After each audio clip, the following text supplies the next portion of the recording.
Mountaineer?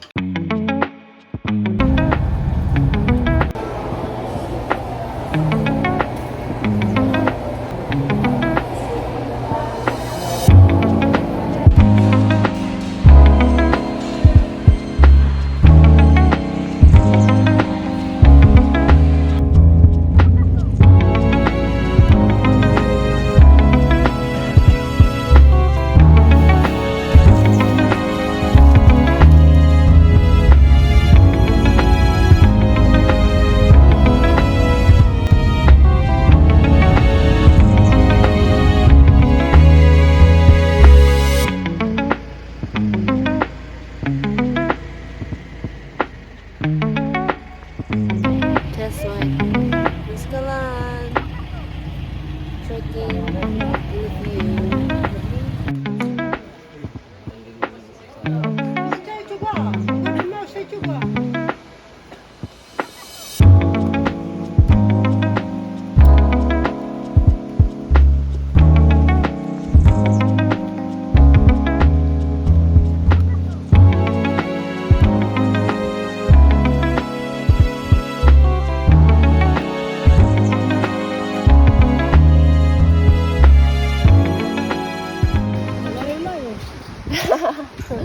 Gaano yun katagal? Mga 1 hour. Ngayon, baka 30 minutes.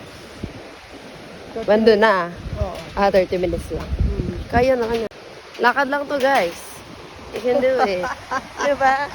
Nanay Bita nga. Kaya Nanay Bita, ilan taon ka na? 61. Ako 38. 61 ako. Bata pa. Bata pa yun. Hindi pa. Matanda. Hindi. Si Apo, 109? Nine. Oo. Wow, aabot pa kaya ako nun? Kasi naman mga... Meron pa. Meron pang... ano. meron pa isa din na 100 plus? Oo, 118 o 19 yata. Okay. Wow. Ano kinakain nyo dyan? Mga gulay, no? Gulay, munggo. Kasi mga tao sa baba, karne, Minsan ng kanin. hotdog, minsan lang kayo mga karne, Oo. chicken. Madami, pero baboy, di masyado. Hindi masyado. Tapos kayo lakad, kayo lagi, ano? Oo. Lakad-lakad. Kaya sa healthy. paakyat. Oo nga po. Walang patag.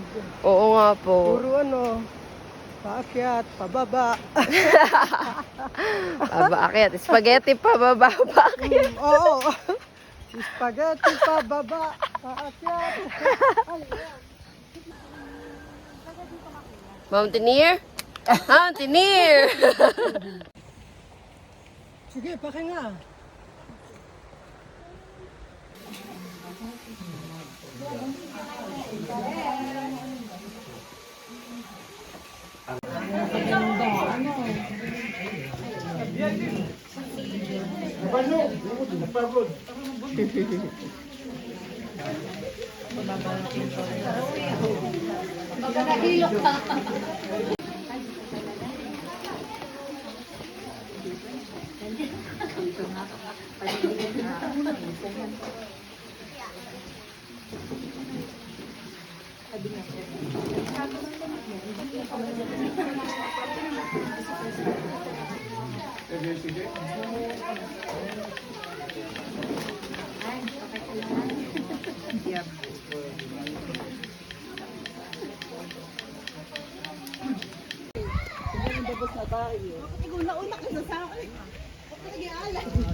Gutom kami. Nay. Nakuhanan, yung gano'n. Hindi, kasi kailangan niya pa kasi. Dapat mo na uli. Sabi mo, yun ako siya.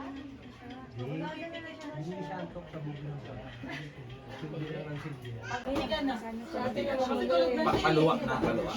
Patulog. Walang pula ka na yung Hi, everyone. Pulang-pula na si ate kanina.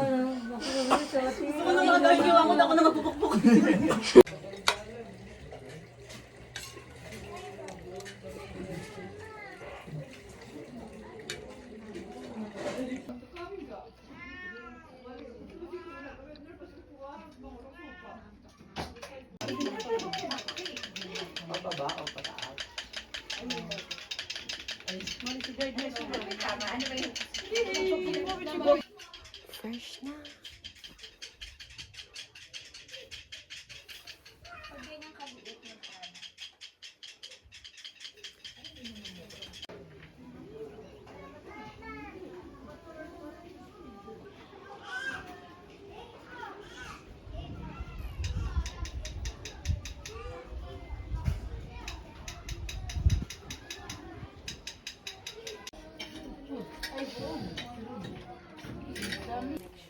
Guys, nagtry akong tumae pero hindi ako napatay. My best disappointment of 2026. So far. So far, pinilit ko, mungulit ko lang. The next morning. Good morning. Patayin na natin yung aircon. Sige po. San ba? Papatay na po. Ating lamig. Maambon pa. Lamig.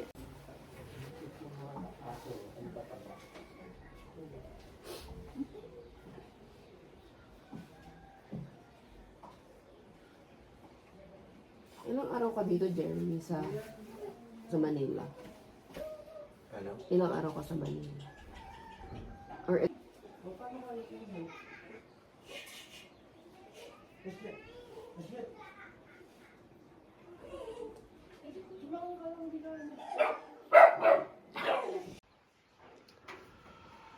coffee morning. And then, pinakamahabang tulog in like 1-2 months.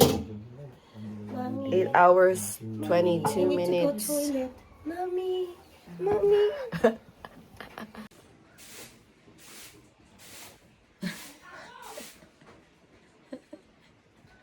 Fire Nation. Pero pikit yung... Ako din sa atin para makita namin. Dalawa na to. Ito yung kay ano eh. Meron ako parang ako na yung tinupukpok. Bibihis na ako na, magbibihis na ako ng pang-alis. Pakita ko yung view.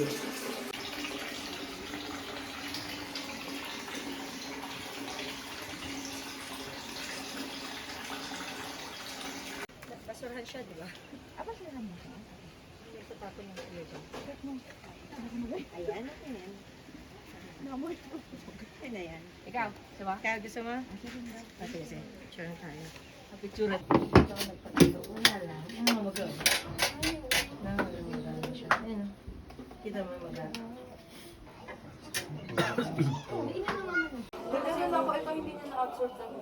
Ano lang niya, parang yung dump. Alis na. Dito, dito. Dito tayo sa... Tagal na. We're taking the tram line.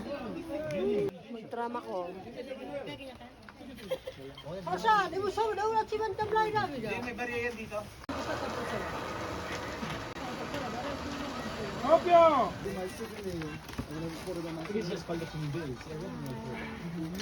Hindi mo ulit yan. Eh, ganyan yan. Pagpata mo sa mo. Hindi mo ulit yan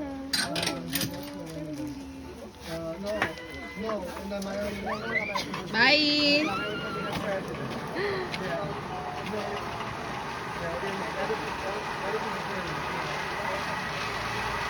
Dalawa kayo trapo. Oh,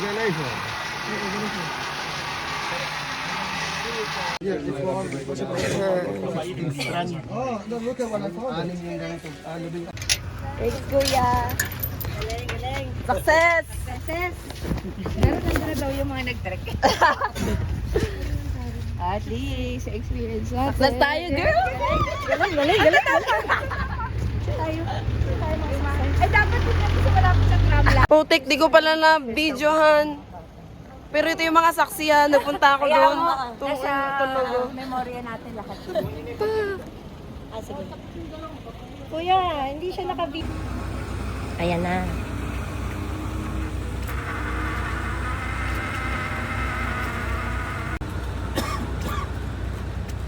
Taray! Ito sa check.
Sige, auntie. Laban mo yan.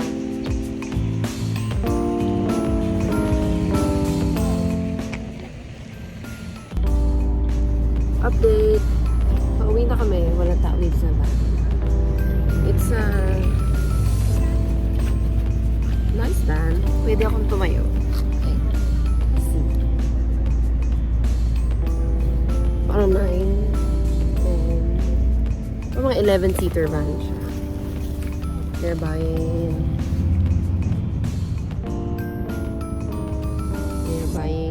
stuff. Hindi na ako bumibili masyado kasi wala namang kakain nun. Ako lang, sayang lang naman. But yes, wala na kami sa bundok. No more zigzag road. I need sleep. Habang wala sila, nagmumukbang ako.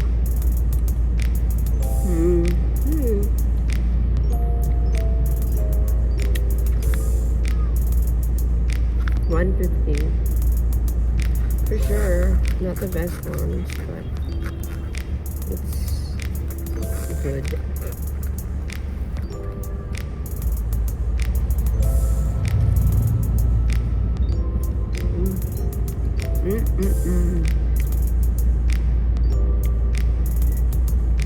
Next naman is yung goal natin na maglakad sa Baguio habang kumakain ng strawberry. We'll go back to bags. So, mukha lang akong loner pero hindi talaga ako mahilig na bumili sa strawberry. I can't bring that to anyone. I have no one to bring it home to.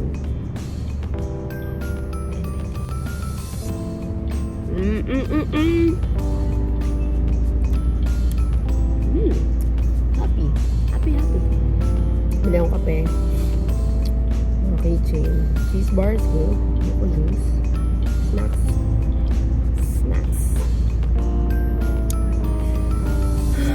Gusto ko na umuhay. And that was quite an adventure. Thanks for watching the video. Till the next one. Bye. Peace.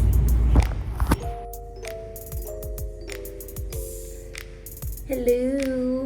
It's been a week since I left for Buscalan. Or tattoo. Medyo malabo because may cream kasi pagaling na siya. So medyo itchy na siya ng konti. But no big bruises or anything. Everything is normal, like how things should happen if you would like get a new tattoo. So we're doing great. Share ko lang yung experience ko since hindi naman ako masyado nakapag-video doon kasi nakakahiya. May mga ibang tao. Travel agency. Hi! Where did I book this tour? Because I will not DIY this. Here. Join the Walker. Thank you po for accommodating me. What's part of the... I paid $3,700. And ang kasama dun is yung, of course, transportation, yung coordinator, guide fee, eco fee, tourist, something, homestay for 1 night, 3 included meals. So, by the time we got there, it's Saturday morning. So, lunch is included. Dinner is included and breakfast the next day is included. So, there. Yung tattoos, it's a separate fee for you kasi depende naman yun sa tao. So, this 3 dots, that's 300 pesos plus. Oh, I don't have it here. Pero yung tinik na ginagamit, obviously, isa-isa tayo nun. So, that's 150. So, that's 450 for this. Yung iba kong kasama, they got like other tattoos from yung mga descendants na ni Wongkod. So, depende kung magkano, kung anong itsura and anong style. So, parang merong nagpay na 5K for a whole, ano man tawag na, arm thing, like armband, ganyan. Which took like 3 hours ata for her. But it did look nice actually. So there, it's a 12-hour one-way travel from Manila to Buscalan. So it's very, very long. Baguio is just 5 hours. Para siyang Sagada na yung, if you have been to Sagada, parang Sagada na yung duration. The homestay was very nice. I think yung homestay na pinagstayan namin is, ang may-ari nun is directly parang pamangkin na ni Wangod. And by the way, Wangod is single for anyone who's interested. Single siya. Hindi na siya nagkaroon ng jowa or anything. So, yung mga kamag-anak niya, mga descendants niya is mga pamangkin na niya directly or pamangkin sa pinsan, yung mga ganun na. So, walang direct from her bloodline. There's just something about her. This is like, she's a very tiny lady. Kung maliit ako, mas maliit pa siya sa akin and mas payat siya sa akin. She's turning 109 next month in February 8. And there's just really something about her. Like, the room gets quiet pagdating niya. And it's surprising that she's still able to do it. Hindi siya nangangawit to do the tattoos. That day, I think there were 201 people kasi meron silang listahan of how many packs. That day, there were 201 people getting the tattoo from her. Iba pa yung number na yun sa actual number ng tourists na nandun. Kasi not everyone wanted to get a tattoo. So, yeah. And the other people, yung mga coordinators or guides, they said that maunti pa yan. Hindi pa kasi peak season. And I'm like, wow, 200 in a day. And she's there from 7 to 4. Kakain lang siya. That's her break. Or maybe another break. And then, go na ulit. So, the line is pretty long. We waited for about an hour or so.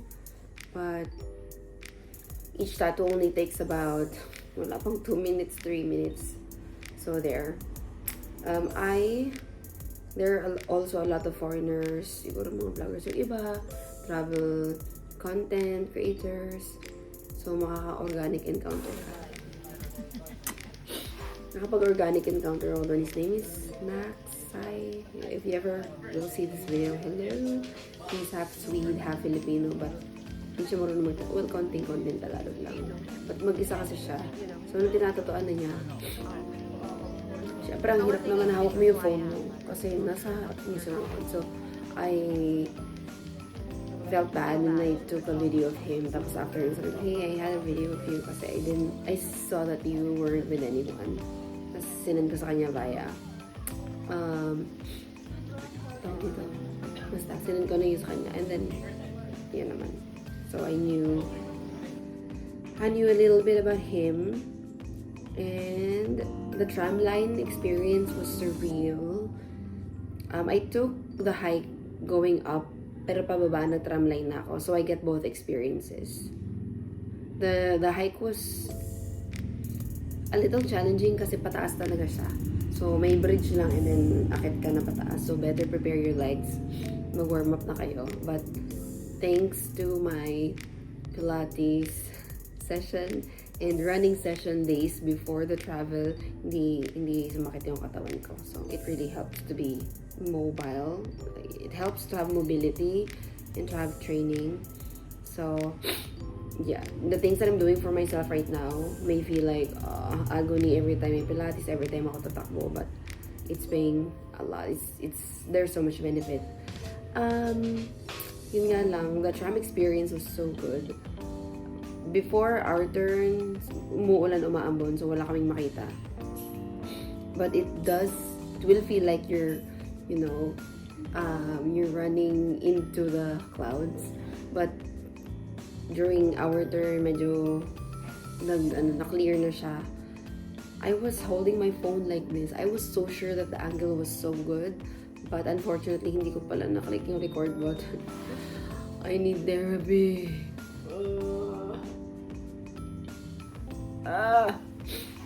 So, pagkababa ko, pinindot ko siya, thinking na pinindot ko siya because it's over. But napindot ko pala siya, dun pa lang siya nag-start mag-record. So, I'm like, nakuha ko yung mukha nung kasama ko kasi hinihintay nila ako from the dulo. Ano ba yan? Anyway, at least I was kind of living in the moment because I was taking it all in, thinking I was recording it. But like, wala naman ako magagawa. pagka baba ko, and I wanted to review the footage, I'm like, wala.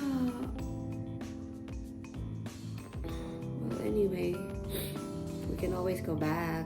We can always, you know, try to live better a little bit more.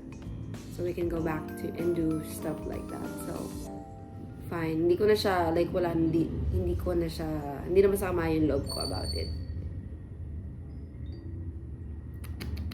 Anyway, being a solo joiner, it's not my first time, but definitely not gonna be the last kasi masaya din mag solo joiner. Unless super introvert ka and you don't wanna talk with the people you'll be with, but it's fun. Medyo makulit din naman yung mga kasama ko, so it wasn't really dragging for me. If you saw me na solo lang sa van, it's just because I didn't really want to buy anything else because there's just no point eating all that stuff by myself.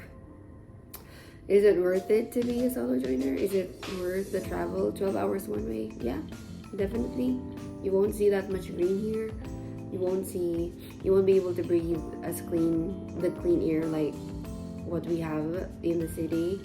So it's definitely worth it. The experiences, the people, the interaction you'll have, the encounters, hindi mo yun makukuha dito sa bahay. So, if I were you, just go out there habang kaya nyo. Don't wait for anyone. It's silly to wait for anyone. Ay, wala akong kasama. No. If you have the money, if you have the strength, you have to make the time. Just do it. It's an experience of a lifetime for you. Who knows? God forbid, but she may no longer be there when ready ka na. So, just do it. It's not bad.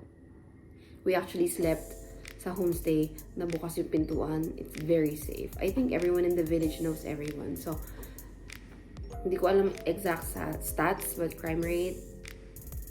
So, there we go. That's 10 minutes of me explaining my experience. But, thank you so much for watching. And, yeah, until our next adventure.